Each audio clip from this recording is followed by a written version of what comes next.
Good morning. Good morning, everybody, and welcome to the launch of the Tipperary Transforming Tourism Product Development Plan 2020 to 2030. While living through these very challenging times, it is very important that we plan for the future. My name is Pat Slattery. I'm Director of Services with Community and Economic Development with Tipperary County Council. And we have a very interesting lineup of speakers for you this morning.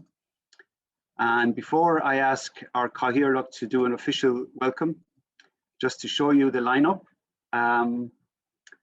we'll have an official welcome by Cathaoirleach Michael Smith, followed by Marie Phelan, as the Tourism Development Officer with Tipperary County Council, and she'll outline the Tipperary Transforming document. At 11:30, Unlocking Cashel. Brian O'Flynn is Head of Ireland's Ancient East with Fáilte Ireland. At 11:40, Brian O'Flynn and Mark McGovern will speak about Fáilte Ireland's Tipperary update. Mark is with the Hidden Heartlands and heads up Hidden Heartlands with Fáilte Ireland. At 12 o'clock, Elizabeth Nallen-Bowen, Chairperson of Tipperary Tourism, will talk about destination resilience and marketing. We'll follow that then with a panel discussion and then closing remarks. So we'll start off with an official welcome from our Cathaoirleach Councillor Michael Smith. Over to you, Michael. Thank you very much, Pat. Good morning, everyone. I'm delighted to welcome you to the Tipperary Transforming launch, supporting tourism and growing resilience webinar here today. And as Pat has outlined, I'd like to welcome our invited guests, Brian Flynn, Mark McGovern, Elizabeth Nallen, our Chief Executive, Joe McGrath, to thank Pat for agreeing to moderate here today, and to Marie Phelan, I suppose at the outset to thank Marie for her Trojan work in bringing this all together, very dedicated and very efficient manner, and thanks very much, Marie. So I'd like to offer a warm welcome to our representatives from the tourism and the communities right across Tipperary who are joining us here today, our stakeholders also from the OPW, from Waterways Ireland, Fáilte colleagues in Fáilte Ireland. You're all very welcome. And I suppose I want at the outset to recognise and acknowledge the enduring challenges facing our tourism industry over the last 12 months. And we gathered together today online to share information about this plan and develop a marketing strategy despite these challenges. And as I look out today, it's a beautiful day outside. We'd love to meet up and have a chat, have a cup of tea. But please God, in the not too distant future, that we'll have an opportunity to do that and try and grow and work together for our county. So significantly, it's been possible in spite of the pandemic for the council to continue to work on a strategic tourism policy development and to further the development of many tourism products right across the county. And today it is my pleasure as Cathaoirleach on behalf of the council to officially launch the recently developed Tipperary Transforming Tourism Product for the next decade plan from 2020 to 2030. The council recognised the very important opportunity that tourism provides in terms of economic impact, in terms of job creation and sustainability within our county. And successful tourism development supports, it strengthens our county pride, in confidence and in community well-being. And this plan builds on significant work delivered in tourism over the last 5 years, and it positions us to leverage investment within the county and to bolster a recovery through the very complex challenges that exist with COVID-19. And we've seen that over the last number of months, huge investment that has been made within our county, and we want to be ready. And I think this plan will assist us for any funding stream that becomes available, that we will be able to benefit from this. So the plan that has been launched today, it outlines 19 very exciting and innovative concepts of creation of new improved tourism experiences within the county. Key performance indicators will include building greater capacity among tourism providers and extending the length of stay within our county. And there's a remarkable vision for creating synergies and collaborations between the tourism product offered in an effort to deliver exceptional quality visitor experience within our county. These key concepts include leveraging the county's assets in heritage, in landscape, in water, whilst underpinning the new responsible tourism approach and the new tourism development. And we have a huge amount to offer as a premier county with unique, authentic culture and heritage, majestic mountains, landscape, waterways, Lough Derg, the River Shore. And I can assure you the Tipperary County Council and the tourism within Tipperary, our company, have the ambition, they have the capacity and the innovative thinking to match that opportunity. And I just want to acknowledge, because like every plan that's published, there's a huge amount of work that goes into it in preparing, consulting and analysing. And I want to thank Alan Hill and John Ruddle, who worked together to develop what I would call, I suppose, a roadmap that focuses on the resources and the direction of a wide range of initiatives for Tipperary with the center of tourism and offering something unique for the next generation. As I said at the outset, it's been very challenging for the tourism sector, and within the County Council, we've done all we can, I suppose, to try and support, and more needs to be done. But these supports include Tipperary Tourism and Fáilte Ireland establishing a destination recovery task force to coordinate the recovery at destination level. And the rollout of the task force is to agree actions within for stakeholders and to identify and capitalise on opportunities that might arise in the next 12 to 18 months. And the task force is currently developing another strategy for Tipperary in a destination resilience plan. I think is crucial for the importance of the industry in the immediate term. But also, I suppose, during 2020, the Council administrated the Restart Grant, which was announced by government. And I just want to acknowledge there was a huge amount of work by the officials within the Council in helping people to try, regarding the application, regarding the follow-up process, and ensuring that grant was made available to those businesses. And it helped the micro and small businesses with costs associated with reopening and reapplying. And please God, that'll happen in the very, very near future. So we had grants of up to 4,000 to 25,000 that were awarded, and for a number of businesses across the hospitality sector in Tipperary.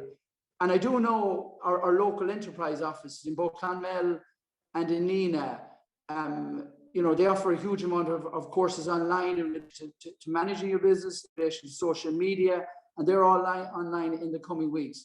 So they were very, very strong in focusing also on a voucher scheme, which voucher was worth up to 2,500 for third-party consulting fees. And there was 59 of these vouchers which were approved for the tourism and the hospitality sector. And in addition, 35 tourist business received funding for online presence. And there's recently, of course, we had the announcement of the new small business assistance scheme for the COVID, which will also be administered by Tipperary County Council. So the council is there to help and assist in whatever way it can, because starting from a very, very solid foundation, we have a wonderful mix of built and natural heritage, unique towns and villages, walkways, excellent food, and a real premier standard for all the ages, for both domestic and foreign visitors. And I just want to commit to you that the council is ready to capitalise on any funding from central government to help communities to grow, to help them to develop, and this plan will help that. So Tipperary County Council will continue to support the tourism sector as we hope to move away from this crisis for better and brighter days ahead. So without further ado, I wish a very productive morning, and I hope that you all enjoy this webinar, and I look forward to that we support and sustain and we grow our tourism economy for the next decade and further. So thank you very much. Thank you very much, Cathaoirleach Michael Smith. I must mention that Michael has been very supportive of this strategy from the very beginning, as have all 40 councillors. And just to mention that we have over 170 people registered this morning, which is great. We have a significant number of journalists, those from the industry. Many of the agencies are represented, and we are delighted with that, and we'll be able to engage as the meeting goes along through social media. Our next speaker is Marie Phelan. Marie heads up our tourism team here with the County Council as Tourism Development Officer. Marie had the lead part really in preparing this strategy and has significant knowledge of it. So I'll hand you over to Marie Phelan. Thanks, Marie. Thanks very much, Pat. Good morning, and thank you, Cahirlock, for officially launching this new plan this morning and for providing that introduction and brief overview of the plan. And good morning to everyone joining us today, and thank you for taking the time to come and hear more about what we've been doing and the development of this plan. I'm going to start with a brief video that gives the overview of the contents of the plan, and I encourage you all after the session today in your own time to have a read of the plan. It's 32 pages, quite succinct. It's available for download on tipperary.com and tipperarycoco.ie. And after the video finishes playing, I'm going to present some slides that give you a current synopsis of the actions that are going to be progressed or are actually being progressed at the moment for 2021. So without further ado, we're going to play that short video now. Thank you.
as you can see from that short but comprehensive overview of the plan, we have big plans for the next 10 years. And I suppose just to reiterate that it is a 10-year strategy and there is a huge amount in it, yet there are a huge amount of projects that are progressing in 2021. So the next part of my presentation is to tell you exactly what we're doing at the moment. So responsible tourism. Tipperary will strive to become a national leader in responsible tourism. This cross-cutting theme underpins the delivery of all actions in the plan. We will measure our delivery using the International VICE Destination Development Model, using our community and environmental needs as central to our plan. So our first step in this will be the development of an action plan that will guide all tourism partners in the county to take genuine steps to support a responsible tourism approach in their own businesses and communities, as well as in Tipperary Tourism and council-led projects. This move towards sustainable and responsible tourism supports an international and national move towards the greening of the tourism economy, reduced carbon emissions, climate adaptation and decarbonisation. And then looking at Cashel, huge amount of work is taking place in relation to Cashel, and Brian O'Flynn of Fáilte Ireland is going to give an update on the Cashel Destination Town Plan later on in the webinar. To just note in my own presentation the work that's going on at the moment in relation to the wayfinding project and the development of an outdoor event space at the plaza in Cashel. These are actions that are taking place in 2021, and significant funding has been secured for those 666,000. Also, an application has been made under the RRDF funding scheme to develop the Cashel Town Park, and significant work has taken place on the design of that park. And it's all related to the visitor flow around the town of Cashel and making sure that visitors are dispersed throughout the town for maximum economic impact. Also, we have been working with the OPW and Fáilte Ireland on the identification of a site and the development of a new visitor centre. More on that later. And then the new High Kings Loop, which has recently, the works have completed on the development of that 8-kilometre loop. Significantly, it starts and finishes in the town centre of Cashel, another wonderful addition to the town. And also we're looking forward to Tipperary's first 5-star hotel opening at the Cashel Palace later in the year, which is a huge bonus for the county. Looking then at Lough Derg and establishing Lough Derg as an international lake destination, huge amount of work has been taking place on this project over the last number of years, and certainly in the last 12 months. A significant part of the Shannon Master Plan is Lough Derg, and we will be supporting the delivery of the Shannon Master Plan, which was recently launched. The Lough Derg Visitor Experience Development Plan, its own 5-year development plan for the Lough Derg area, will be launched in the next few weeks as well. So do keep an eye out for that. Very exciting projects coming through on that. One that's taken place at the moment that has started is the development of discovery points around the lake. And these are discovery points for visitors where they can get orientation information and take in the breathtaking views that are available around Lough Derg. Furthermore, a funding application has been made for the development of an activity centre at Drumineer. And that activity centre would provide guided services and information for all different types of activities that can take place around the lake, including walking, hiking, cycling. There's a huge wealth that can be developed from that. So we look forward to the outcome of that application. Looking then at Tipperary and our excellence in recreational development, we've been successful over the last number of years to bring in funding into the county for the development of our recreation experiences. We were very delighted at the end of the year, at the end of 2020, to be awarded the Supporting Tourism Award under the Chambers Ireland Local Government Excellence Awards for Sure Blue Way Tipperary, and the work that we have done to develop Sure Blue Way Tipperary. We're continuing with that work into 2021. Funding has been secured to develop additional walkways in relation to care. And also we are working with our partners in Waterford County Council to develop a connection between the Blue Way and the Greenway in Waterford. And then this bigger icon in relation to Greenway. So you'll have seen from the video that one of our major objectives is to develop a recreational strategy for the county. And this has been coming through in recent work in terms of the development of our new county development plan as well. So we will be focusing on identifying locations for greenways and new walking trails, cycling trails, how we can connect and enhance the trails that are already there. And this piece of work will take place over the next 12 months. And then we will continue to support the rollout of the Munster Vale strategic plan, which was launched back in November as well, Tipperary being a very important part of that proposition. Some of the new products that are coming online in 2021, we are delighted to be supporting the voluntary St. Declan's Way Committee, who are going to be launching the St. Declan's Way Pilgrim Path route from Cashel to Ardmore in County Waterford later in the summer. This is an over 100-kilometre route that will provide a completely new experience for visitors to both counties and indeed to Ireland's ancient east. So we're very excited about that. The Beara Breffni Way, a number of different projects are taking place there. So Fáilte Ireland have a master plan for Beara Breffni Way, which we are supporting the delivery of. We have secured 200,000 in funding through the ORIS funding scheme to do works to the connection between Lura and Portumna. And also the Ormond Way Group have secured funding for marketing of the Beara Breffni Way in 2021, which is very positive. The Derry na Flan Loop near Horse and Jockey, the works have recently completed on that. The signage is yet to go in, but it will be going in 2021. That will allow us to tell the story of the Derry na Flan Chalice, and it's another wonderful experience that we can offer to visitors, and it's new for 2021 as well. Further works then have been taking place at the Swiss Cottage walkway between Swiss Cottage and Caretown in terms of making that walkway more accessible, which will be wonderful. And also the development of the car park, the resurfacing of the car park at Glen Cush, which provides visitor services and access to the Glen of Aherlow and the Galtee Mountains. So a lot happening on that side of things. Then in particular, just to talk briefly about Littleton Labyrinth, which is a new project that we have been working on in partnership with Bord na Móna. So obviously in relation to the peatlands where there was peat briquette factory there for many, many years. There was an opportunity that came up last year through the Just Transition funding scheme to apply for funding to roll out the first part of this Littleton Labyrinth feasibility study. And so what it focuses on is retaining workers, generating sustainable employment and green enterprise in the area, and supporting communities to transition to a low carbon economy. And what it will do is it will activate our responsible tourism approach, and it will see the delivery of peatways, so connected peatways, which are similar to greenways but on peat land.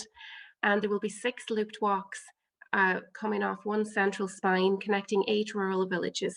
And the phase 1 of that, we have secured 780,000 to develop the first 12-kilometre route. And part of that is the development of a feasibility and business plan for a Tipperary bushcraft survival and activity centre. And so what this concept is, and you can read about it in the plan, it is a specialised outdoor active in nature destination created to attract domestic and international groups who want to experience real survival techniques and have fun in the wilds of Tipperary. I suppose what I really want to note here is that overall, when the full Littleton Labyrinth feasibility study is delivered, there is potential to have 100 tourism jobs delivered from that feasibility. Very significant visitor numbers projected as well, in terms of 120,000 visitors to the county. A brief update then in relation to Clonmel and our Clonmel tourism plan, which is Flights of Discovery. We are moving to a detailed interpretation plan in partnership with Bulmers for the Dowds Lane visitor experience. And that detailed interpretation plan will be developed over the next 12 months. And then in relation to Sure Island, we are working to develop the drawings to develop footbridges that will connect Sure Island to the town centre of Clonmel, significantly enhancing the visitor experience, and also plans to develop formal gardens and a formal garden experience at Sure Island. So those are happening in the immediate future. Then looking at our equine and Tipperary's very significant reputation in the equine world, globally and locally, and building on that as a differentiator for the county is very much a strong part of the plan that we have launched here today. So what we have done is we have set up a working group at a county level. There's also a national working group, and we are working together with Fáilte Ireland to deliver on a thoroughbred country visitor experience development plan. And in County Tipperary, our working group is focusing on how that unique thoroughbred trail can be further developed across County Tipperary, taking in obviously feathered horse country experience and building on that experience and connecting it across through Cashel to the Tipperary racecourse. So very exciting things happening there. And then just looking at our community culture and heritage clusters, we're so fortunate in our county to have excellent community tourism groups right across the county. And you'll see two concepts outlined in our plan, particularly in relation to Lura and Lochmore, who we are supporting. But also recently we have been supporting Feathered to extend the Butler Trail to Feathered and to include an audio guide and virtual experience for Feathered that will be ready for the 2021 season. We're also supporting Tipperary Town with the development of a new tourism plan for the town. And we've been supporting Carrickenshaw and Holy Cross communities to develop visitor experiences, and have recently also secured funding to develop a new tourism app for the county, which will enhance visitors' knowledge of these experiences that are available around the county.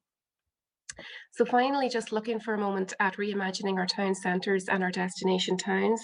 This is a very strong focus of our plan, and indeed all of the council's plans across the board. Very significant progress has already been made in this regard through successful applications to Project Ireland funds for urban and rural regeneration in towns, including Nina, Clonmel, Thurles, Carrickenshaw, Kerr, Roscrea, Templemore and Tipperary. Some of those are very, very tourism focused. They all are looking at the visitor experience and the public realm piece. Very significant funding there. And if anybody wants to find out any more information, I'm happy to take questions privately on this afterwards. This will be further supported by utilising current and future funding opportunities, such as the Reimagining Our Outdoor Public Spaces funding currently available through the Department of Tourism to support outdoor events and the evening economy in these towns. So really that's a quick synopsis of what's happening in 2021, together with the overview of the plan through the video. We will actively seek to further look for opportunities to further roll out this plan. And just to note as well, like, it is a 10-year plan, so it will be continually reviewed over the 10 years and realigned to the environment that we're operating in at the moment. And so my email address is there, marie.phelan@tipperary.co.ie, if anybody would like to get in touch with me directly. Thank you very much. Thank you very much, Marie. Very ambitious, exciting plan. Thank you for your presentation, but also for all your work. You put a huge amount of work into it. And as the Cathaoirleach mentioned earlier, to thank Alan Hill and John Rudden for their consultancy support. They were invaluable in terms of their ideas, commitment, and the presentation of the final document, I think, really is a compliment to everybody involved. Just to pick up on one of the themes you mentioned there on the equine experience, Marie. Yes, we have a good working group set up with Horse Racing Ireland, Coolmore, Fáilte Ireland, with a view to looking at Tipperary as a stronger destination. We know we have a very successful equine industry. I think last week in Cheltenham showed that. Rachel Blackmore did us all proud. A wonderful achievement by her but all the team, and I think it really emphasizes how strong our equine experience is. So if we can convert that into tourism, and also I think on the wider stage, we could use it to leverage a wider regeneration of the rural areas of Tipperary based on that success, and that's what we'll be working at in the coming years. So just to keep it moving, our next speaker is Brian O'Flynn, who's head of Ireland's Ancient East with Fáilte Ireland. And Brian's going to do a talk on unlocking Cashel. Over to you, Brian. Thanks, Pat. You might just let me know that you can see my screen here as well.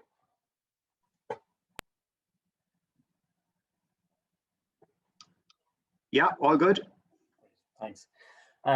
Before I get into unlocking Cashel and some of the Tipperary specific, I suppose, initiatives that we're working on, I might flip it a little bit and just take you through, I suppose, the context of where we're at from a national agency perspective, given the challenges we face and what our priorities are and the areas of focus for the next few years. So, I suppose, largely speaking, everybody knows in this call where we're at, and I don't want to get people down, but just to put things in context, I suppose COVID arrived this time last year.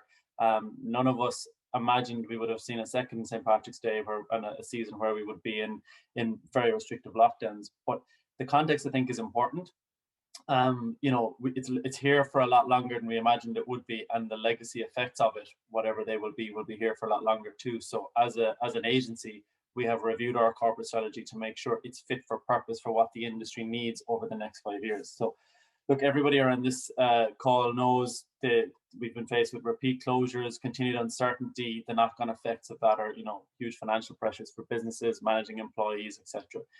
Just, I suppose, to give a couple of contextual numbers, though, in 2019, the tourism industry represented direct employment of 260,000 jobs nationally. 2020 saw an 80% decline in revenue, which is 66 billion, in real terms. So, catastrophic impact essentially overnight. Again, 65% of the CRSS payments are in tourism and hospitality. So again, you're seeing how the industry is disproportionately affected. At the crux of it, again, as we all know, without oversimplifying things, our industry depends solely on the movement of people. So if people cannot move, essentially our revenue streams are all but shut off overnight, except for some essential travel, but the fixed costs for businesses remain. So thankfully, the CRSS scheme, which came in October, the EWSS scheme, which has been there all along, as well as a number of other grant schemes from the central government, have been a huge life support to tourism businesses. But we do know it's life support. It's not business as usual. It's not bringing revenue in through the door, but it's keeping them alive, which is the most important thing for now. I suppose it is worth mentioning on top of that too, most of our industry, 90+%, is made up of small to medium enterprises. They are the key local employers within destinations, and the knock-on effect of that employment is huge in the localities. So there is an emotional and human toil that goes with that as well, and we're very conscious of that. The urban areas, and that's urban towns around the country, are also disproportionately affected than the rural areas. So we've seen that, and that's something that we see as continuing through the consumer preference consumer surveys we're doing at the moment for the short term. So all of this is background context, which I know we're all aware of, but again, it gives us the focus for, well, where are our areas of focus? So what is our corporate strategy looking to deliver over the next 5 years? So without going into, there's obviously a huge amount of detail behind each of these, but just top line, I suppose, the kind of 6 key areas of focus for us as a national body will be, first and foremost, doing whatever we can to support existing tourism businesses to survive. So that's through a number of grant schemes that we have been made available, but also through business supports, training and mentoring. So anything that is within our gift to make sure businesses are best placed to survive and get through this and be best placed at the far end of it. That's where our core focus is at the moment. Second piece, and again, it's similar, but the making sure that products or businesses essentially and destinations are best placed to optimize the opportunity that is a domestic opportunity at the moment. So we know that annually Irish people spend €8 billion on foreign holidays. We also know that from our research last year that 98% of people came back to say the trips that they did take in Ireland either met or exceeded their expectations. So the product offering we have here is world class. If we can get even a margin of those people to take, even if it's not their long break, but to take short breaks going forward in Ireland, that has a huge economic impact to the tourism sector. Developing outdoor assets. So there's 2 sides to this. So outdoor assets we all think of, and Marie mentioned some there, like the Shore Blue Way, which was funded recently, and again, St. Declan's Way, and we think of hiking, walking, greenways, blue ways. That's now a core focus of us to develop the outdoor assets, and it's called out as one of the pillars of our strategy, which it hasn't been previously. So again, it's elevated at that level. That is a really, really core focus for us.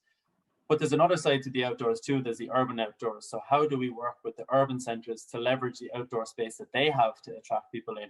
And how do we help businesses to utilise the outdoors as part of their businesses as well? So that's, again, a key part of our strategy. What we do, I suppose, as an everyday business, making sure that destinations are prepared for the return of overseas visitors. They will come back. It does account for historically 70% of the revenue into the industry. We want to make sure that businesses are best prepped for when those markets open again. The digital transformation of the industry, I'll touch on in a second, but again, we know that our industry is behind our European competitive set when it comes to how bookable our product is online. So we have a major product there to get our industry to the level it needs to be at to compete properly on the international stage. And then the last one is reduce carbon footprint of the industry. So look, we as a sector and as a body have a responsibility now to contribute to the Paris Climate Agreement, and it's in our strategy, and it's something that we'll be very much focusing on to help the industry meet those government targets over the next 5 years.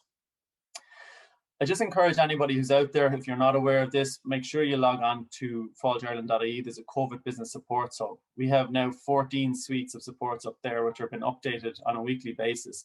And these range from everything from financial to HR to opening your business to helping shut down businesses, which side of your business operations are best to open, and which ones shouldn't remain closed. They've been accessed over 500,000 times over the last year. Now, I know these numbers sometimes can be meaningless, but I suppose within that number, we know that some of the most sophisticated operators in the country are using some of the templates that are provided here to come up with capacity calculators for their business and so on and so forth in line with restrictions. So they are being used by, as I said, some of the most sophisticated businesses out there. So they are very, very, I suppose, fit for purpose. So just encourage everybody to make sure you're checking in online on the COVID Business Support Hub. As well as business supports, we also have administered a number of grant schemes. So we've had 4 administered to date, which are on the right-hand side of your screen there, which are the Adaptation Fund, Coach Tourism Business Continuity Scheme, Restart Plus grant for B&Bs because they were ineligible for the original Restart grant, and then the Ireland-based Inbound Agents scheme as well. So the last one is to make sure that those tourism, the agents that within Ireland, the Irish businesses that bring people in from overseas, that key link in the supply chain is still there as markets open back up. So all told, to date, we've issued about 47 million euro in grants over the last 6 months, just shy of €1 million to 243 businesses within Tipperary. You'll see the figure there is 100 million in grant aid. So the Tourism Business Continuity Scheme below that is designed to pick up the tourism businesses that were ineligible for CRSS. So we have approximately 55 million, phase 1 of which closed 2 weeks ago, currently under evaluation and payments to issue starting the end of May, or the end of March rather, excuse me. But there will be a number of other phases. As we know, there are still some businesses which are ineligible. So we have 100 million in grant aid to businesses to issue before in the next couple of months. I just want to touch on safety as well. There's a narrative out there that, excuse me, that people might be, dropping their guard on the ground, or that they're less concerned with safety measures as things begin to open up. This is not the case when people are spending money. So we have been constantly surveying consumers or visitors over the period of the last year, and which every single survey, people's focus on safety measures within businesses where they're spending their money is getting higher and higher. So it's key for businesses to make sure they have those measures in place, that they're displaying the safety charter if they have it. And if you don't have the COVID-19 safety charter, I encourage everyone to apply for it, because it's something that consumers are now looking for. Just touching on consumer sentiment then. So, where do we think this year is going to go? Obviously, we'd all love a roadmap, we'd all love some certainty, but we don't have that because it depends on the path of the virus. But what we do know is the consumer sentiment patterns that are out there. So 56% of people are saying that they're going to travel in the next 12 months. We expect August and September to be the peak travel months, and the family market does remain very, very important. The lead indicator metrics are generally up across all metrics on the intent to travel this year. So those that have claimed to taken less domestic trips last year are showing a much higher intent to take a trip this year. So the opportunity there then is to make sure that while people are looking for a break, that you can take advantage of that. So to convert those lookers into bookers, essentially, for use of a better term. We expect a longer 2-week stays as usual in your July to August, assuming that the restrictions are alleviated a bit, given that people are out of school. But the unconstrained adults are showing the intent to take more shorter breaks in the Republic of Ireland this year than they had previously, because of the unavailability to go abroad. So that's a key market for the shoulder season. Most consumers are still hedging their bets though, and we saw this last year. They're adopting that wait and see attitude until they see what the roadmap looks like, until they see what restrictions, how they're changed. But as we saw last year, this hype wasn't all converted into bookings, but a lot of it was converted at very, very short notice, often a week out or even a number of days out from when the booking itself will take place. So again, the key is there to have your marketing ready to go, make sure you're there and able to take advantage of that pent-up demand. Again, it won't come as a shock to anyone, I suppose, some of the preferences that are highlighted here, but it's important to point out again, we do measure what people are looking to do. Now, it's not going to come as a surprise that walking and hiking is the top of the preferences at the moment, because that's essentially all that we can do at the moment, albeit within our 5 kilometers. But we do know that the outdoors are going to remain popular. So outdoor activities, be it walking, swimming, cycling, etc., are going to be sought after by the consumer this year for their breaks. But interestingly, if you look at the long breaks there, people want to take a holiday. They want some variety. So historic houses and castles, gardens and houses and stuff, still scoring very, very highly. So again, it's to make sure that the safety measures are in place at those assets, but the demand from the consumer is still very much there. So that's kind of a top line, I suppose, overview as to where our focus is from a national body perspective over the next 5 years. But just want to get into some of the initiatives that we have currently underway in Tipperary specifically. So Maria and Pat mentioned unlocking Cashel. So look, I suppose we know that despite the iconic nature of the Rock of Cashel, and it gets, in the region of about 375,000 visitors a year, Cashel's local tourism economy has yet to reach its potential. So visitors, I suppose, have a low enough awareness of the other things to do and see within the town and the surrounding hinterland. So as a result, Fáilte Ireland and Tipperary County Council commissioned a plan, we're calling the Cashel Town Plan, together to align our strategic direction in the town and also in the surrounding area, to make sure that future investment focus and stuff is also aligned between ourselves and between all local stakeholders. So Cashel is readily accessible via a number of key entry points, but we know that there's a tendency for people to come visit the Rock and leave Cashel afterwards without spending time and, critically, money in the destination as a result. We know there's a growing local dynamic food scene, but again, because the dwell time is low in the area, visitors don't get to experience that. So Cashel is the jewel in the crown. It offers massive potential for Tipperary and the surrounding area in Ireland's ancient east and throughout the country. But the benefits from this tourism as a driver are just not being maximised at the moment. So this is what this plan seeks to address. So without going into too much of how we went about it, I think it is important that we take through some of the steps that have brought us to where we are today. So the plan is dotting the I's and crossing the T's at the moment, and it'll be published in the coming weeks. But there was a lot of work, I suppose, that went into it over the last number of years. So the initial piece is the benchmarking against some of the world-class similar attractions and similar destinations. We did some broad-scale stakeholder engagement, mystery shopping, and visitor behaviour analysis as well. So they're the 4 key steps we took. So in the benchmarking side of things, we benchmarked against a number of destinations internationally. All of these have similar characteristics to Cashel, they have similar geographies, and they have similar challenges as well, which is the key part. And how did they address the challenges? What are the best in class doing out there to maximise the asset when they have an iconic attraction in the nature of the Rock of Cashel within their destination?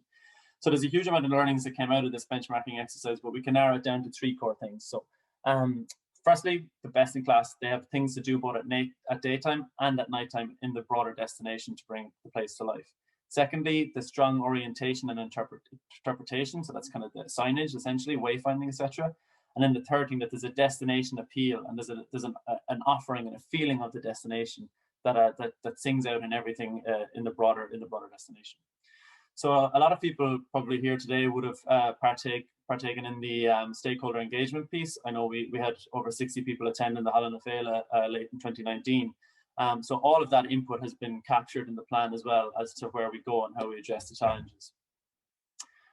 Mystery shopping, I suppose, has given us a few key opportunities to focus on. I don't want to dwell on all of these individually, but again, the likes of pre-arrival, pre-visit information. What can the visitor expect to I suppose, convince them that they should stay in the destination longer? That sense of expectation that comes with it. Interpretation and signage has come out strongly through all of both the benchmarking, the mystery shopping, and visitor analysis. And again, we have a plan to address that. The alignment with the Ireland's Ancient East brand wasn't as strong as it could be. So they felt that local providers weren't aligning with the brand as much as they should to give it that heavy weight. Improved cross-selling and language provision and guided tours outside of the asset itself, it was seen as an opportunity. There's 2 things here that I think most people can become involved in. The first piece is include local food and beverage provenance in the offering. So it was deemed that across the destination of Cashel, they couldn't really unlock what that provenance was, even though we know that it's there in spades. And it's important to point out that 72% of visitors to Ireland's Ancient East attractions do use the cafe, so they do purchase food. Retail as well should include local crafts and producers, again, to give that sense of place. I'm not going to go through all these likes and dislikes individually. There's a lot to like, a huge amount to like, and a huge amount to work on from where Cashel is positioned. And we have some dislikes, which we know, again, are called out and we're going to seek to address in the plan. Interestingly, 16% of people surveyed only were staying in the destination overnight. So we need to bring that number up. We have a huge amount of work to do to get that number to where we need it to be to have the economic benefit for Cashel and for the surrounding hinterland, as I say. So the overall objectives of the plan, this is where we want to get to. 4 key objectives. So taking into account all of the process here to date, there's 4 key objectives that we want to address. The first, how do we link the Rock of Cashel and Cashel town better? The second one is how do we improve the access orientation signage around the destination to give it that holistic place to move people around the destination and to encourage them to stay longer and essentially to slow them down and spend more money in the destination. The third piece is to connect visitors with compelling places of interest nearby. So again, there was that sense of people are turning up to the castle or to the rock, sorry, rather, and they're leaving, and they're not connected with some of the great experiences that are there. It's just that they're not aware of it. And then the fourth one is to create more reasons for people to stay, more things to do. So these various projects under train already to address these. The first is the animation of the plaza and the new signage and interpretation, and Maria alluded to this. So this is through the Destination Towns funding. So between ourselves and Tipperary County Council, we've invested over, or we will be investing over €700,000 to improve the signage and interpretation around Cashel, and then also to animate the plaza. Casual visitor experience. So this is that, again, there's restricted operation space at the rock itself. So to move people around the rock is difficult at times because it's a fixed capacity, but then also the link between the town and the rock needs to be improved. So again, we're working with the OPW here, and there's currently actually a tender been awarded to a multidisciplinary team to focus on the logistics and facilities and how we do that. And part of that tender is to identify a site for a new visitor centre to give that better experience of the overall asset to the visitor as they arrive in Cashel. There's other elements to that project as well. So there's been investments already in external lighting and interpretation. And so we'll see improved interpretation and signage at the rock itself as well. The third piece is the Cashel Town Park, which Marie alluded to and Tipperary County Council are leading out on. So to seek funding to develop an innovative tourism experience at the base of the rock, linking it physically to the park. So again, giving a compelling reason for people to move between the town and the rock itself. And the last piece then is a key area of focus for ourselves and Tipperary Tourism also to support the businesses in Cashel. So what do we do to support the businesses to take advantage or to help us achieve this vision? So on the support side, we'll be working across a number of, I suppose, avenues, and we'll be working closely with Marie and with Tipperary County Council to ensure that the supports that they're delivering and that we're delivering are aligned and that we're all achieving the same benefit at the far end of it. The business of tourism piece is a key piece, so making sure that all of the local businesses around Cashel know what is tourism, how does tourism work, how do they take advantage, what are visitors looking for, etc. Number of marketing supports. I just want to call out as well e-learning opportunities. We have a platform at the moment on our website, fáilteireland.ie, which is called Flow. It will be replaced with another platform shortly, but in its essence, it's a career development and employee upskilling platform. And there's a lot of really good courses there with a lot more to come. So just encourage everybody to make sure they're looking at that also. Pat mentioned the Thoroughbred Country Experience Development Plan. I know it's not the focus of today, but it'd be remiss of me not to take the opportunity because it's a huge piece of work that we're working with Tipperary County Council and Kildare County Council. We have in Ireland, especially in these two locations or in this broader location, world-class thoroughbred product. It is absolutely world-class and could only be compared to probably Kentucky. It's a unique product, and we have an ability to give people that access to that industry to get behind the scenes. So as Pat mentioned, this is going to be, we're working towards a June launch for this. It's an incredibly exciting project with a lot of work going on. We have a steering group in place with all of the key players across the industry involved. So this is going to be something that's just very, very exciting for us within Ireland's Ancient East, and particularly within Tipperary. So I just want to finish up and briefly before I do, I want to mention the Keep Discovering campaign. So at the moment, like everybody else, we're waiting on a roadmap, I suppose, until we get the green light to promote the movement of people again. But just last year we had to make a break for a campaign, which I know Mark is going to cover a little bit of shortly. This year that'll be the Keep Discovering campaign. Very, very heavyweight investment across all traditional media, social media, etc. To get those people to move from considering a booking to making a booking. and to drive business into your area this year. I might just finish up with a brief video, and hopefully you can hear it, just to give you a sense of maybe what the campaign will feel like. And I'm just going to play one of the Ireland's Ancient East ads that will be going out as part of it.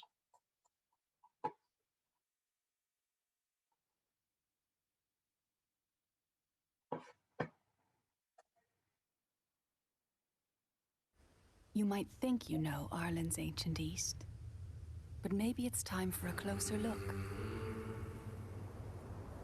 An extraordinary glimpse of the oldest of stories, where the road is less travelled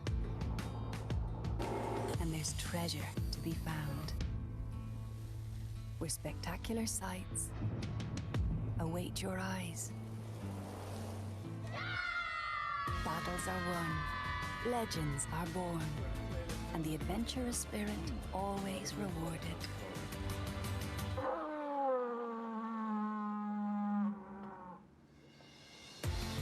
Where time travel is no longer a fantasy, and magical castles lie just round the bend. I can't believe there's Vikings in Wexford. I know, it's mad, isn't it? Keep discovering Ireland's Ancient East.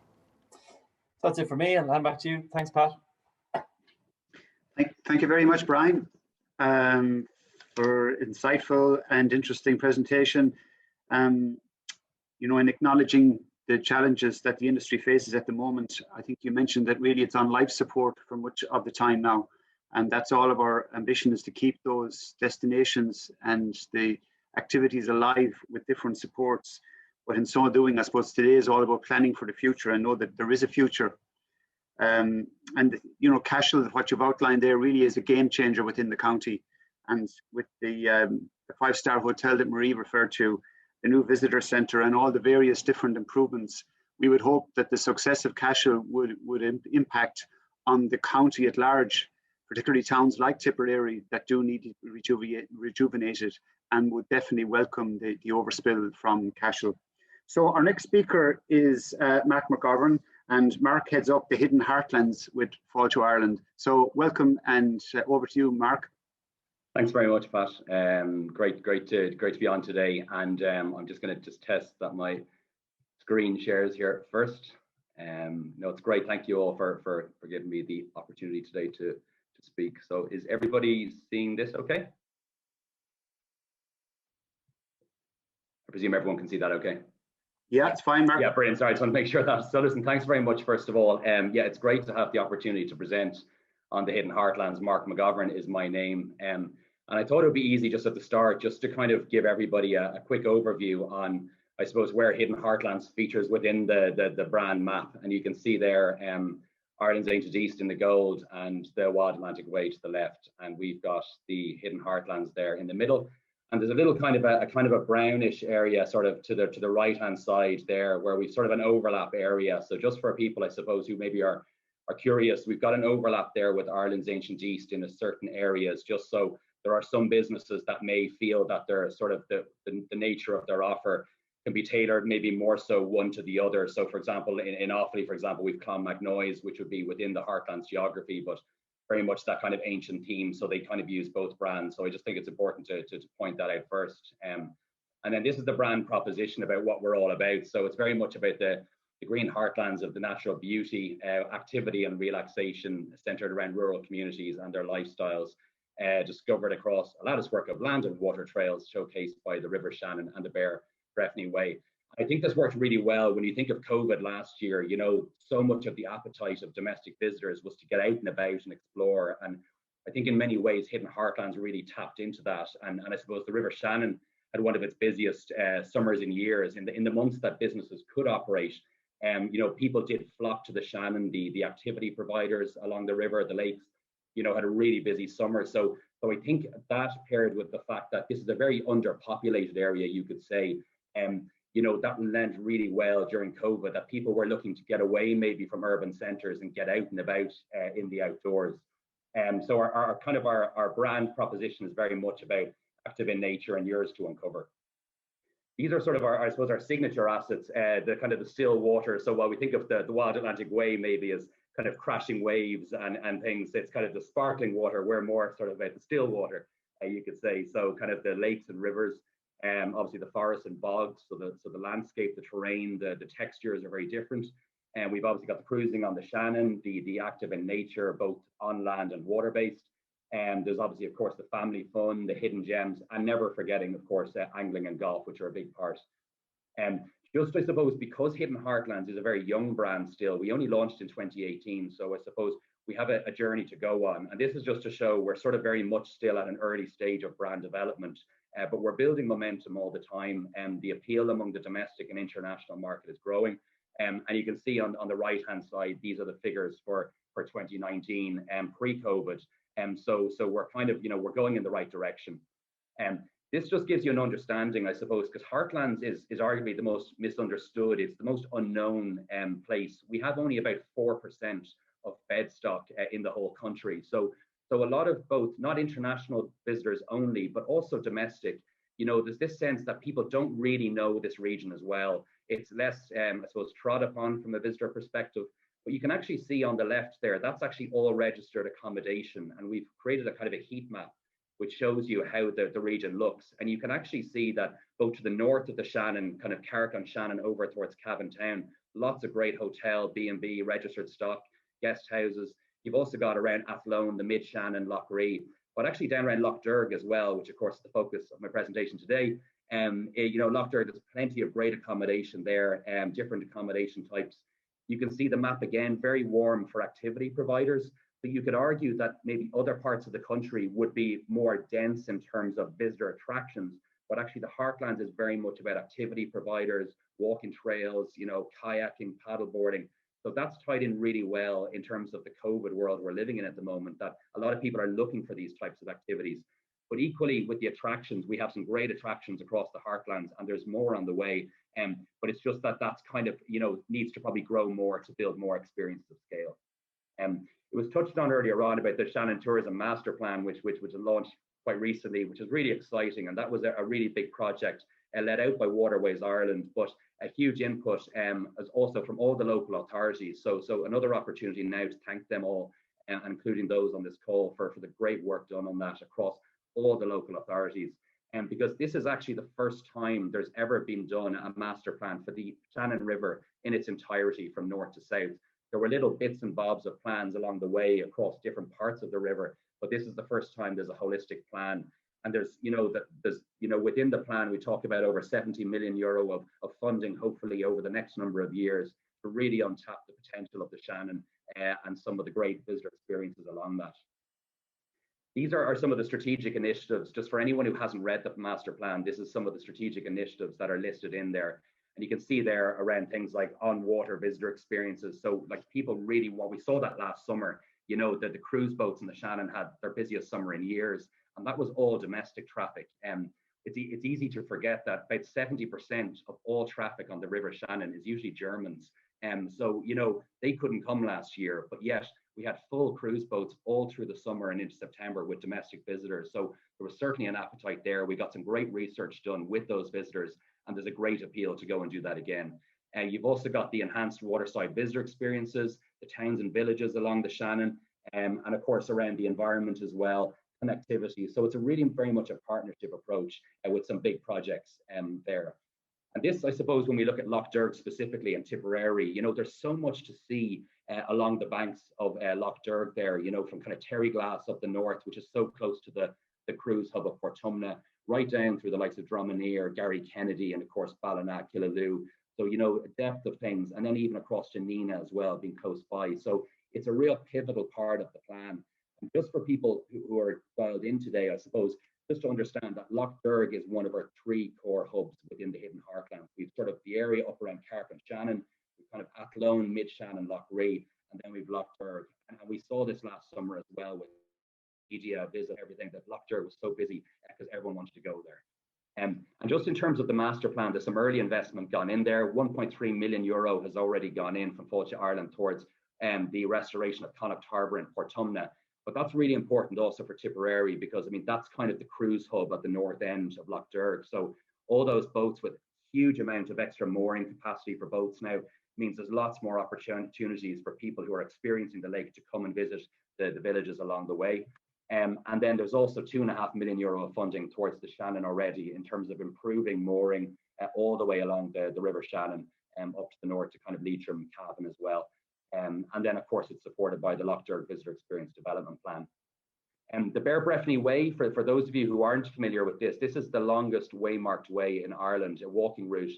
And it actually starts around the Bear Peninsula and goes all the way up to the Black Lion in Cavan, where the likes of Nevin Maguire's lovely restaurant and McNean House up there, so, and the Cavan Burns. But this walk goes all the way through and it covers a lot of Tipperary, as you can see. The area that I've marked in blue, of course, goes through Tipperary and it crosses the Shannon into Portumna, which brings you up towards the likes of Meelick Weir, which is a fabulous new walkway connecting Offaly and East Galway. But we're putting a lot of focus on this, and there's €400,000 committed to the completion of the Bear Breffni Way to National Trails Office standard to make sure that people can avail of that. And then we're also doing project planning and design and an orientation interpretation strategy, and that will be complete by the end of Q1 next year. We've got our Lough Derg Marketing Group, which is currently acting as our Tourism Recovery Task Force. We have 3 of these task forces across the Hidden Heartlands, and we have that one specifically for Lough Derg.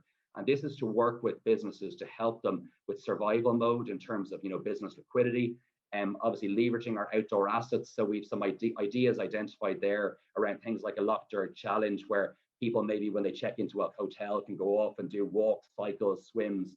And so we're looking at that at the moment. And a big focus as well on domestic and family markets, because we saw again last summer that was very strong. And of course, the evening economy is really important, because nowadays a lot of visitors are looking not just for things to do during the day, but they want places to go in the evening. And if places are closed and there's not much happening, it just takes away from the destination. So a lot of work going on there as well.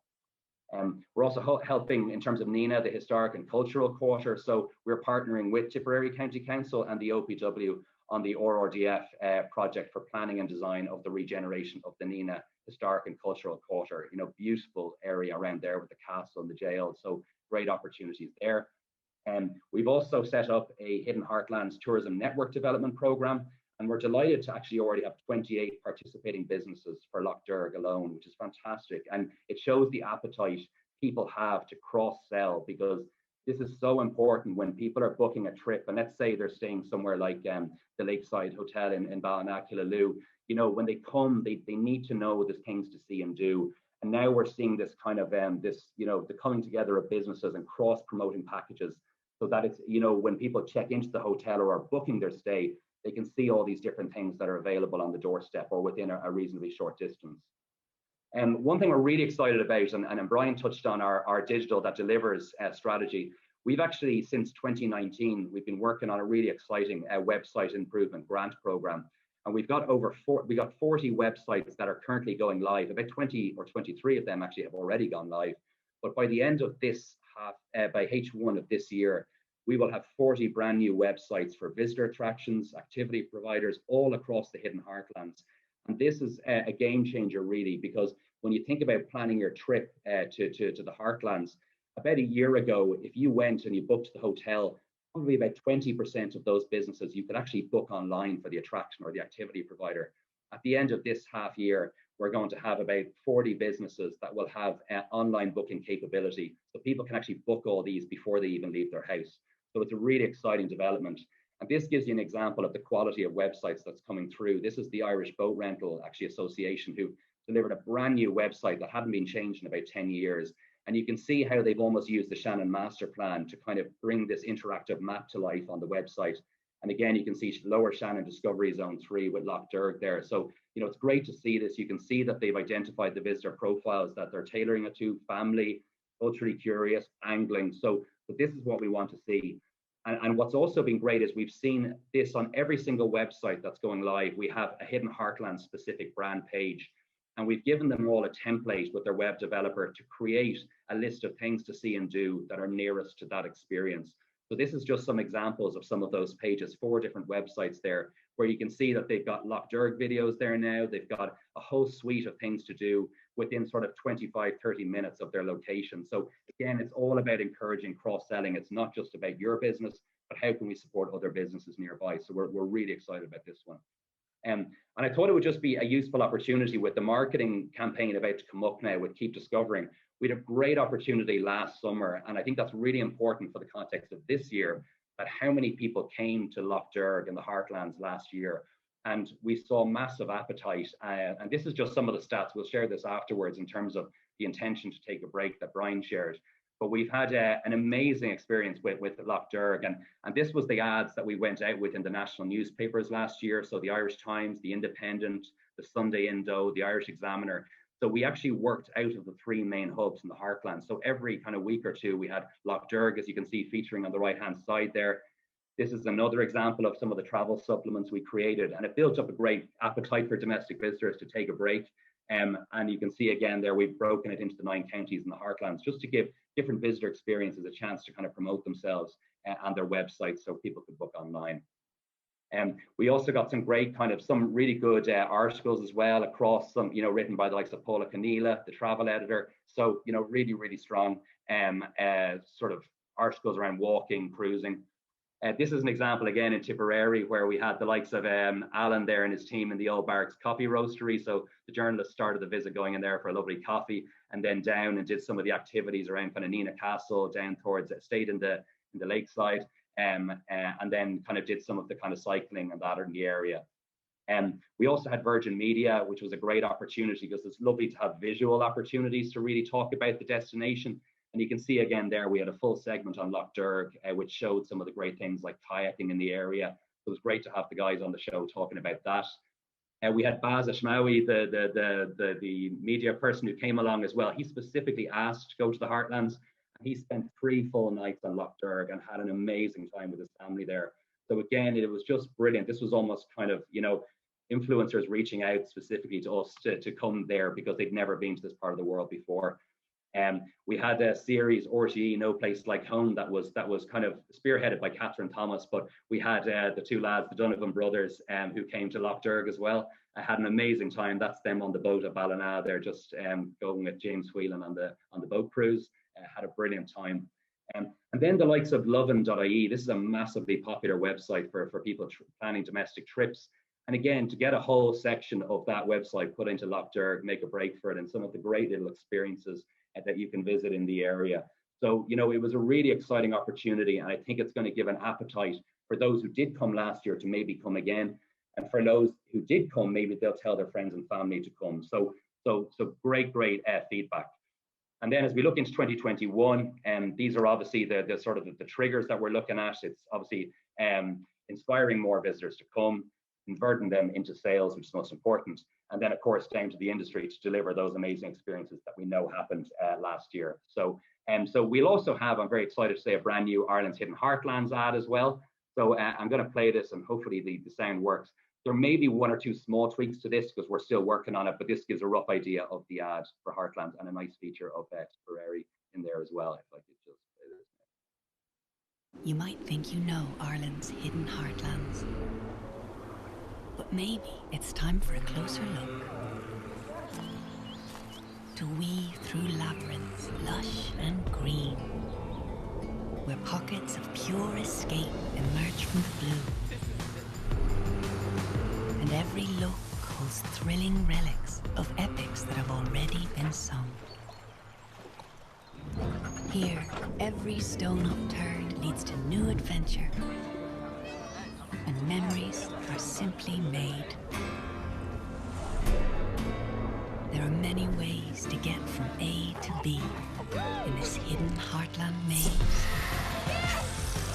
but each is unforgettable in 1,000 different ways. Put a boat going round that castle.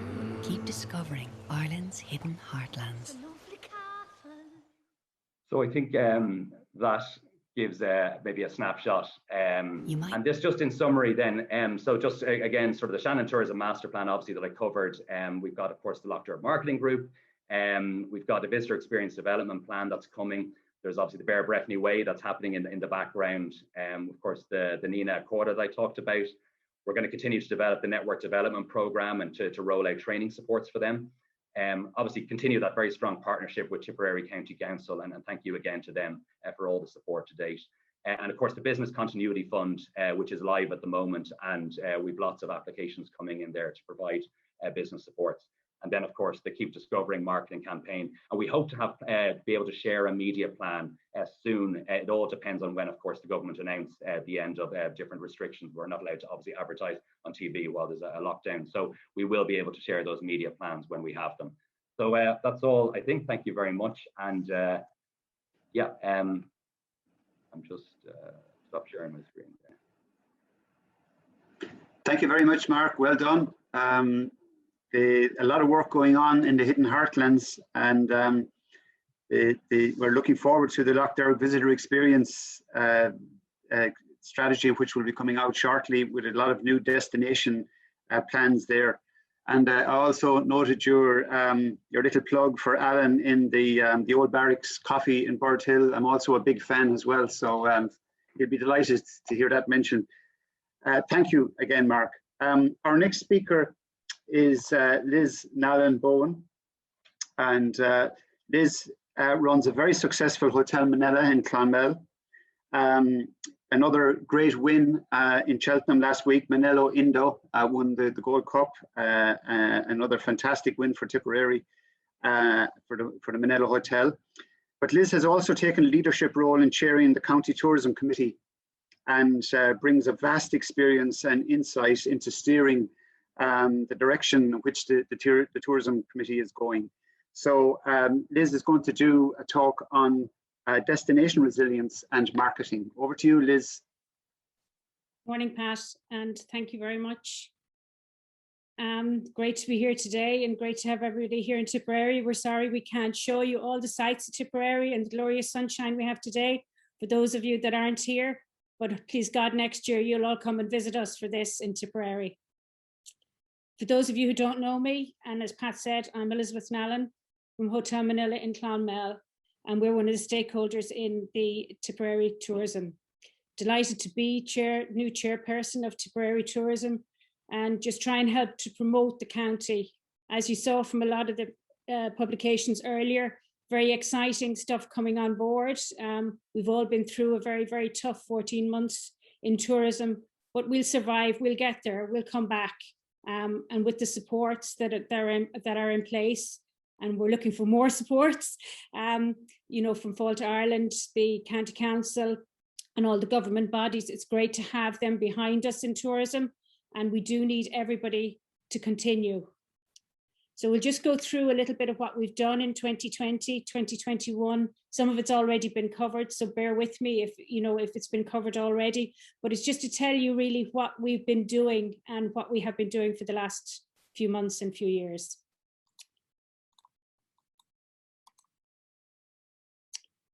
In alignment with the Make a Break for It campaign with Fáilte Ireland, Tipperary's campaign reached out to the nation, inviting audiences to come and visit Tipperary. We promoted the county through different campaigns, and our campaign last year was My Tipperary Tip.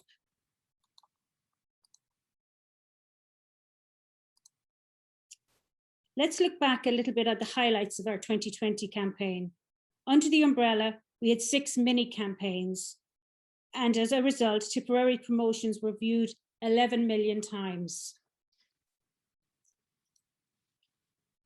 We looked at some of the main promotions, which were on Today FM, Tip FM, FM 104 and Q 102, and we reached an audience of 700,000.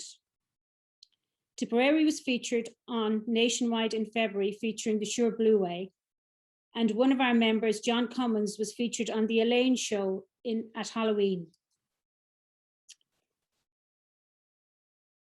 A really impressive PR campaign achieved over 60 pieces of content. 55 of these were national hits. Sorry, my slides are gone too fast there. Sorry, excuse me now.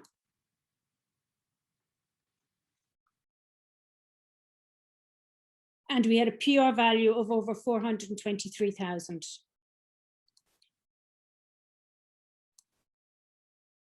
Our digital campaign amounted to 2.5 million impressions, which is an impressive growth on all digital platforms. We created a poster with the QR codes for our brochures to inform visitors of the compliance of our COVID-19 charter. We circulated 9 videos, original content, full of Tipperary tips from our native heroes. We created a bank of inspirational photography, which will be used to promote Tipperary for years to come.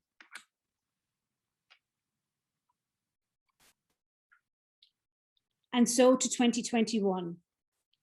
Tipperary has so much to offer: landscape, mountains, river, heritage, and lots of space. We have all explored within our 5K over the last few months, and there are lots and lots of hidden gems in Tipperary. Give our visitors the inside Tipperary tip: where the amazing sunset can be seen, where you can find the otters on the river. This is what we need to tell our visitors. We need you to give us, you in Tipperary, to give us the inside Tipperary tip. Tipperary, let's get away from the chaos. We're offering unspoiled landscape, discovered experiences, and in-the-know foodie experiences. Whether you're looking to relax, explore, Tipperary has it all. A variety of experiences to sink your teeth into it, and a large amount of eateries around the county.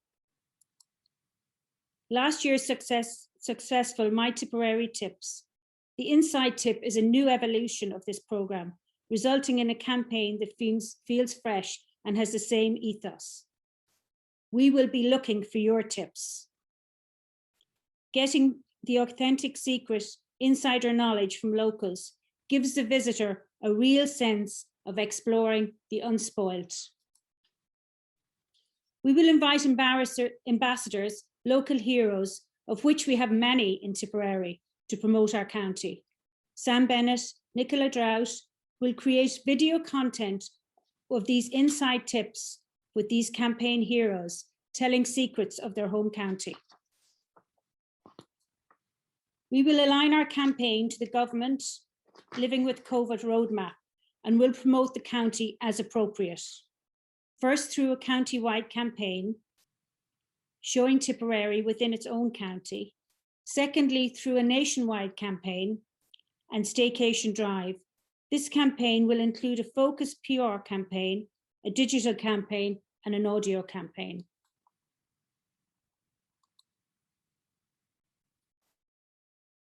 And finally, when appropriate, we will promote the whole island using all avenues available to us.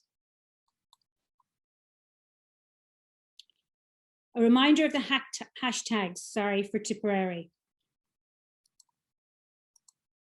Visit Tipperary, hashtag Visit Tipperary, hashtag the inside tip.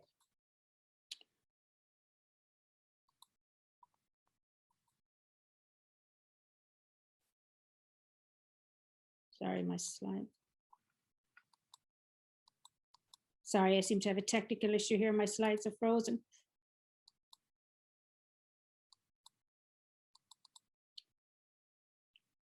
We will build assets for the future through funding, and we have 55,000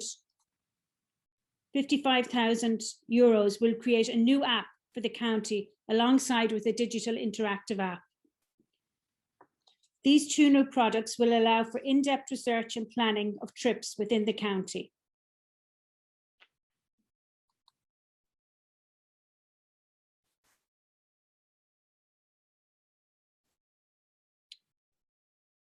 Today, we are launching the Tipperary Tourism membership for 2021.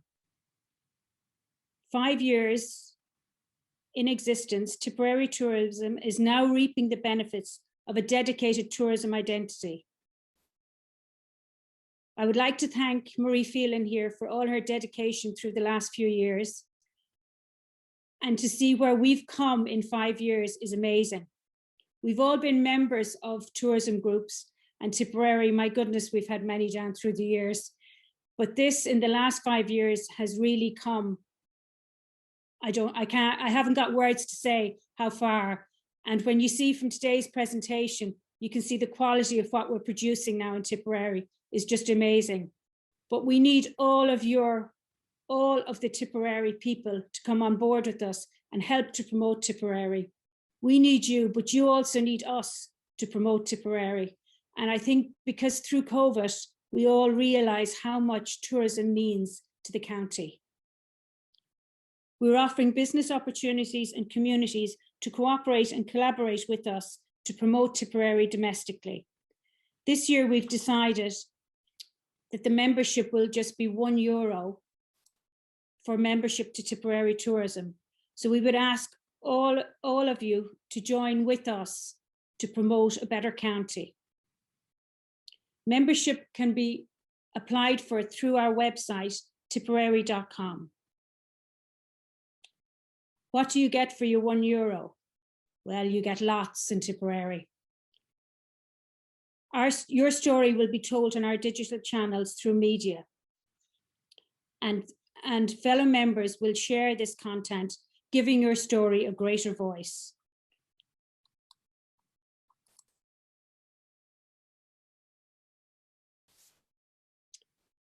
We will feed into the National Recovery Plan on behalf of your business.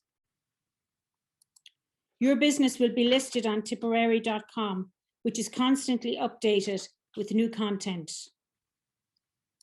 You will have access to our imagery and video.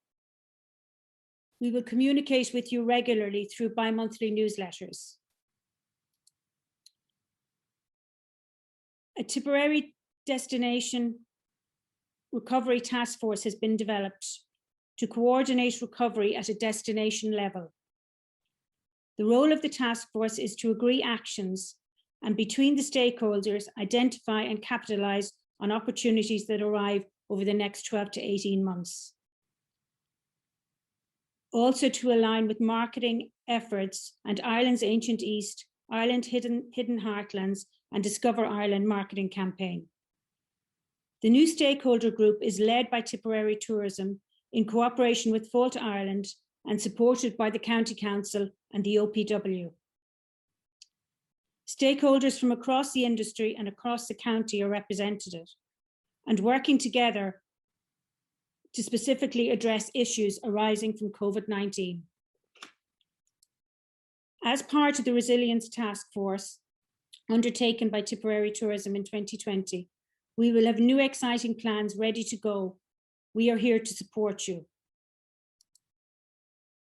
We offered bespoke training course through our Reimagining Tipperary Tourism and the tourist space. And businesses are welcome to join this at any stage. We are running this program again in 2021. In 2020, we completed a digital audit of tourism providers in the county, and the results will inform our training courses into the future. We offer tailor-made social media courses to our members.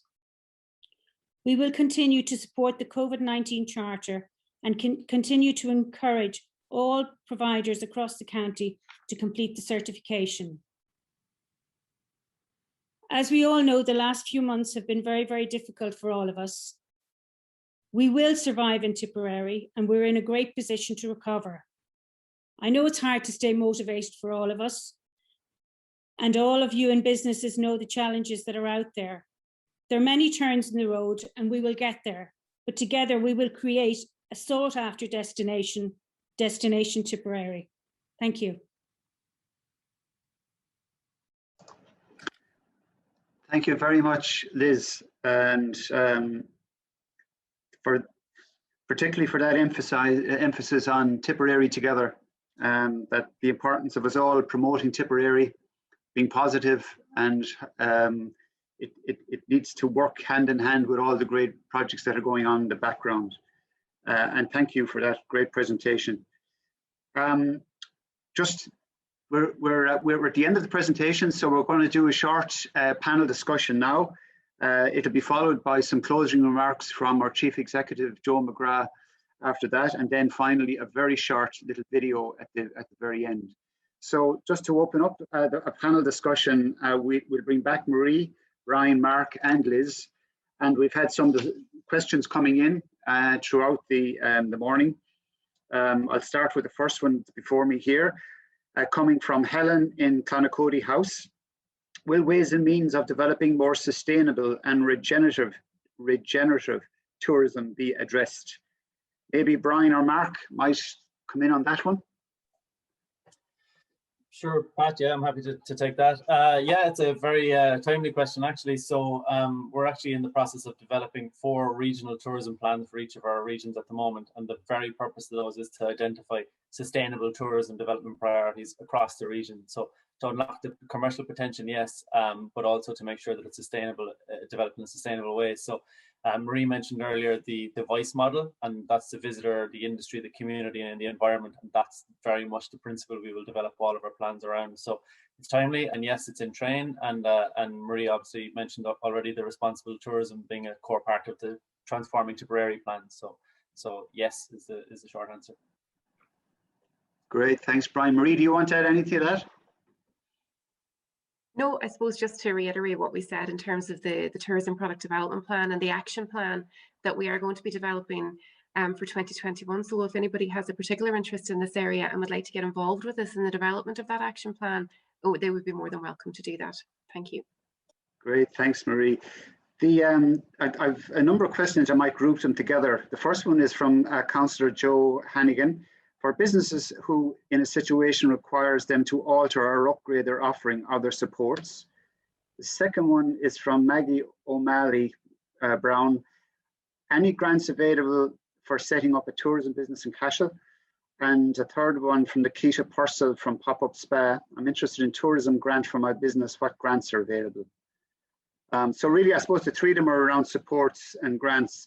And I might just mention myself that, look, within our local enterprise office, there are a series of grants. They're all available on our website. Both Mark and Brian referred to the business support grant that's available right now to the 14th of April. That's again up on the council's website, as I know it's on Fáilte Ireland websites as well. Would any of you just like to mention anything about grants? I think just, yeah, so I think Pat, on the grants piece, yeah, there's of course the business continuity scheme. So the details of that, I believe, are up in the hub of our Fáilte Ireland website. So there's a select number of criteria that are mentioned in that. So all the details should be in there. Obviously, what I would say as well on a case-by-case situation, if there's a visitor attraction, visitor experience, we obviously within our teams in the regions, we'd be very happy to talk to anybody who might have a question about a specific attraction or activity they're looking to develop. We're always here. So we might, in the aftermath of this, share our details of our team so they can reach out directly to one of us to help answer. Great, thank you for that, Mark. And I know there's a Q&A up on the council's website, which helps around what businesses are eligible and so on for those grants. And next question is from Cliona Maher from the Clonmel Junction Festival. How do you see arts and culture adding to the value to the branding of Tipperary as a tourist destination? Maybe Liz, you might want to start, maybe say something about that, and maybe Brian after. Huge input, Cliona. Yeah, we need activities for our guests, and we need to have something for them to do. So the arts are amazing, like the Finding Voice there a few weeks ago was great and covered a lot of people tuned into it, and even we had a lot of guests that were emailing to know, will it be on next year and how can they come to Tipperary and watch it. So arts will have a huge impact.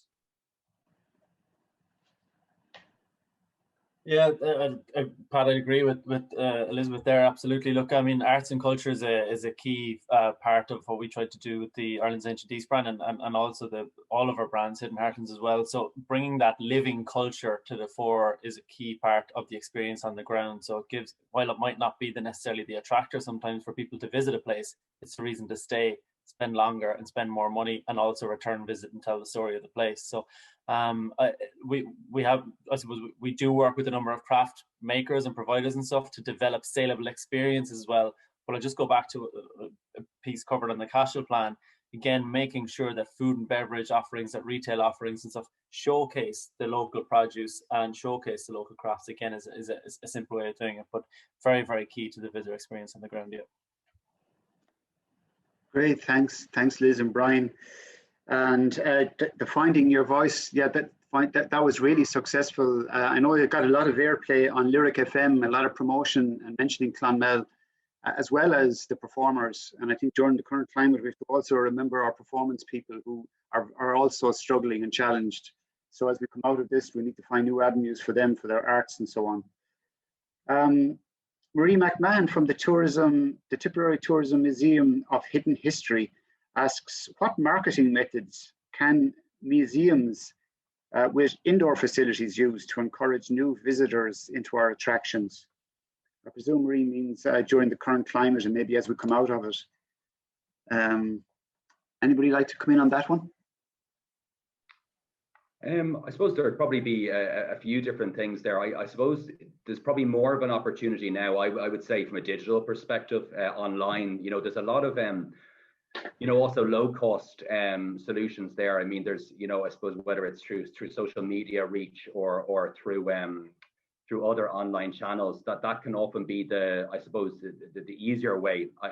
So look, within Fáilte Ireland, we try and provide these kind of workshops. So we've one actually at the moment where we're looking at things like, you know, providing marketing strategies on maybe on a tighter budget at the moment, because we're conscious of the challenges for business. So again, it might be good to touch base with us in the regional teams about that, to see if, you know, you can take part in maybe some of the kind of the webinars and things that we're doing, which provide opportunities to have kind of solutions, both digital but also offline as well, to get the message out there. So that's what I would say, is to reach out to us in the regional teams, which we can share afterwards, and we can help to maybe set you up on one of those workshops. Great, thanks, Mark. John Birmingham from Crokinore Accommodation. The area around Mullinahone is generally neglected by tourist bodies. How can the Valley of Slievenamon be better promoted? And we'd like to take that one. Well, I think the areas there last week coming out of Cheltenham, I think got a lot of airplay around Kilnall anyway, and there was RTE cameras as well as many other cameras up around that area for the last few days. Liz, do you want to say anything about that one? I suppose, John, like that's what we were talking about earlier, like it's the hidden treasures, the hidden gems, you know, even Mullinahone, like the co-op in Mullinahone, the food produced there, the yogurts and stuff produced there are next to nothing, you know, they're world class, you know, and you've got great product there, and it's to, you know, through social media and that would help to promote it. And, you know, that's why with the collaboration of all, you know, Tipperary together, using the Tipperary produce in, you know, in our food, in our restaurants, you know, will come through. Like if restaurants and hotels are using the local produce, like from Mullinahone Co-op, the Comiskey yogurt and the mascarpone, that we tell people about it, they know where it is, and then they'll know where Mullinahone is and see the lush countryside around it.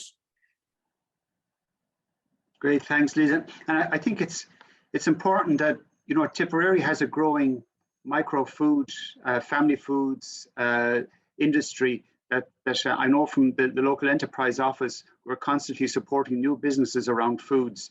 And many of these foods are marketed with a local name, a local family, or a local piece of cultural history. And there definitely is a link with that and tourism, because the product itself, once it's on the shelf, is promoting the area and promoting visitor experiences that can be linked back to food. So I think we're constantly aware of that issue.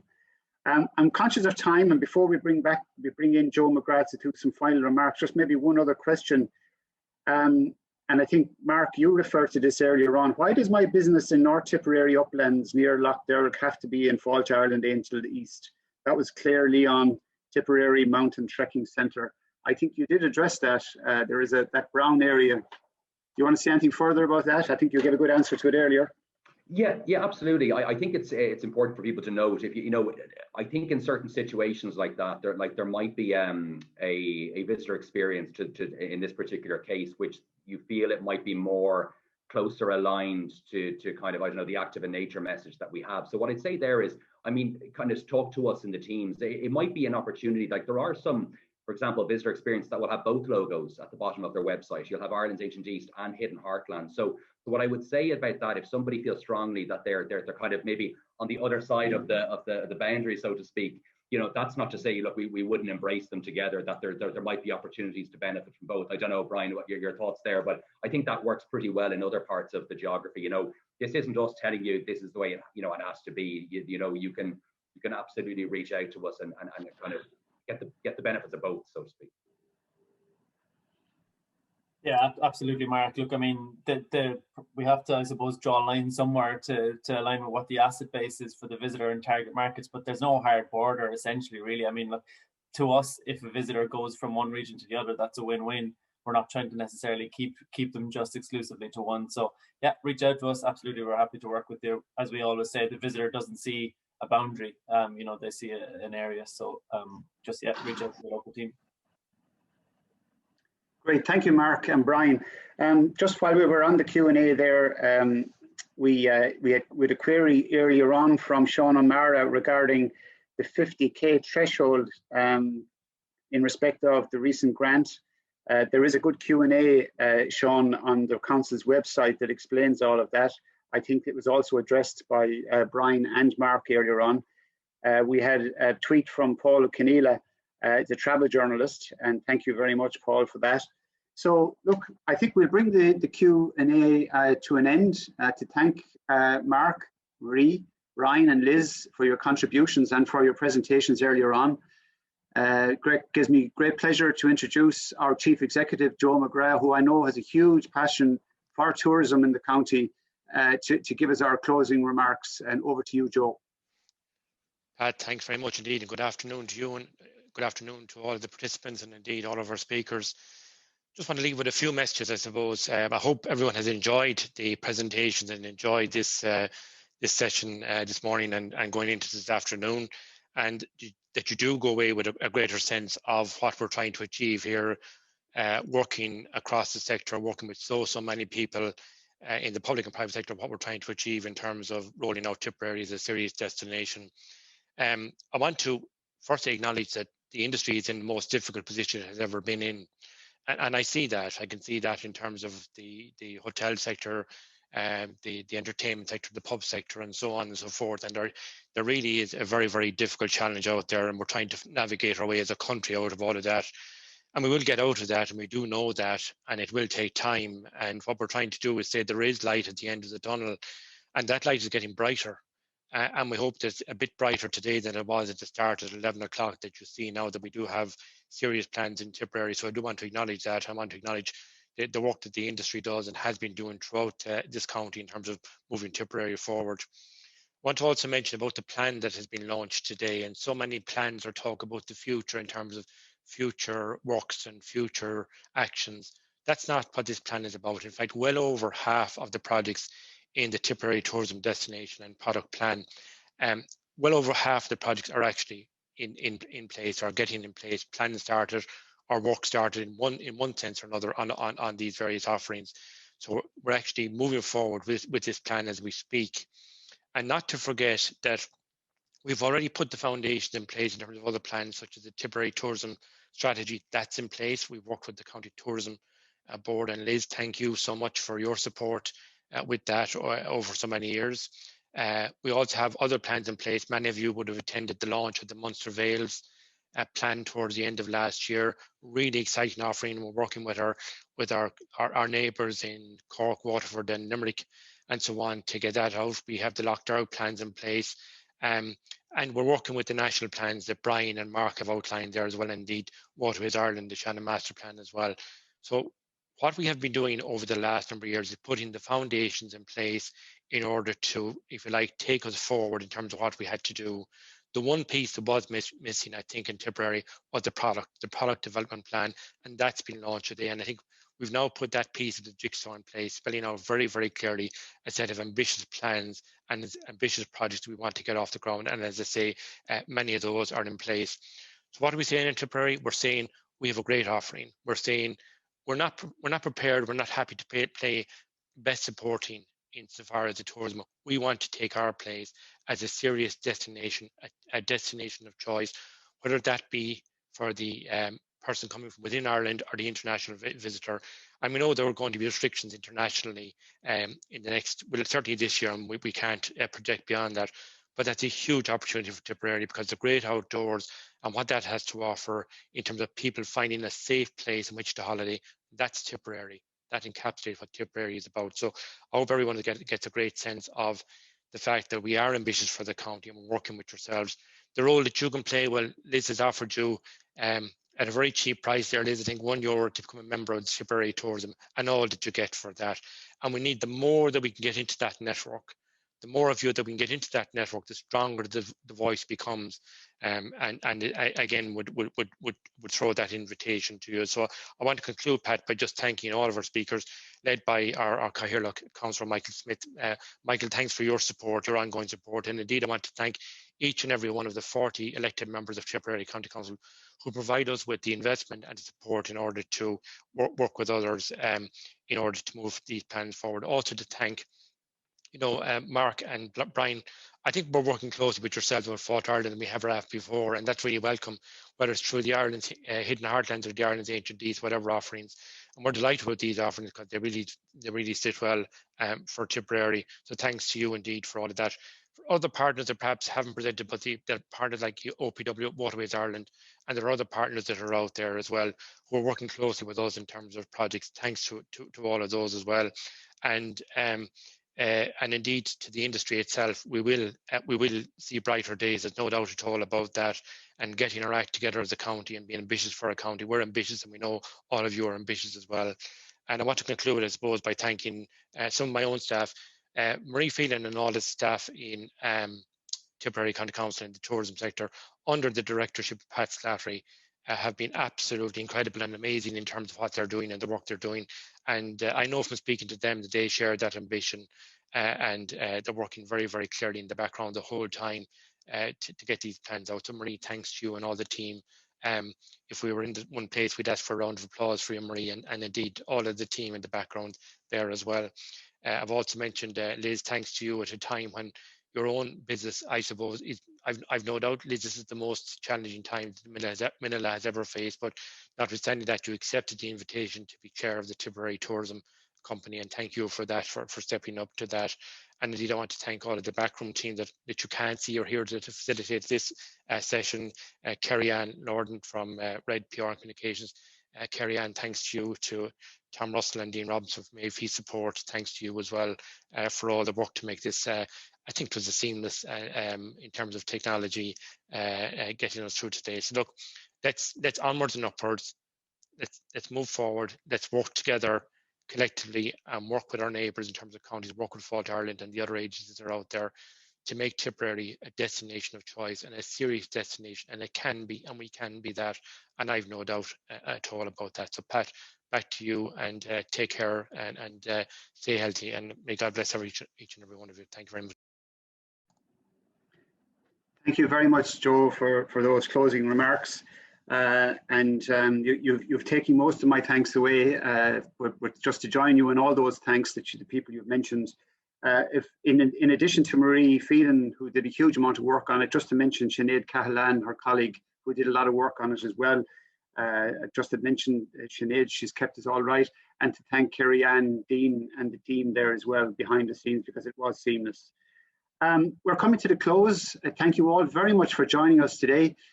We hope you've got benefit from it. There's lots of contact points if you need to reach out to us, but we're just going to close with a very short 1-minute video just to wish you well, keep safe, and we'll keep in touch. Thank you very much.